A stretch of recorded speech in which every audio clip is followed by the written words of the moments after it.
apply ka ng restoration, it doesn't give you status right away. Kumbaga, kailangan ma-approve yun. So, ibig sabihin, walang parang maintain status doon na concept. Hindi porke nag-apply ka na ng restoration is, okay, ano ka na, wala, may status ka na. Hindi yun. So, out of status ka pa rin while that application is being processed. Ayun. And so, yun lang. You just have to wait. And again, wala kang status nga. And then, yung question nyo, mapapa-restore pa ba yun? And okay lang ba na 80 days? Kasi sabi nyo, baka red flag yun. Sagutin natin yun na within 90 days naman kasi talaga pwede. So, hindi naman siya like red flag per se.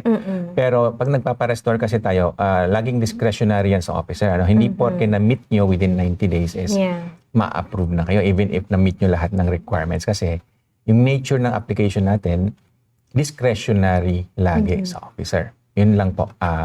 Pero dun sa question nyo to answer that directly, okay lang na mag-file ka up to 80 days nga. Kasi again, within 90 days naman yon. For as long as kumpleto na rin yung requirements mo.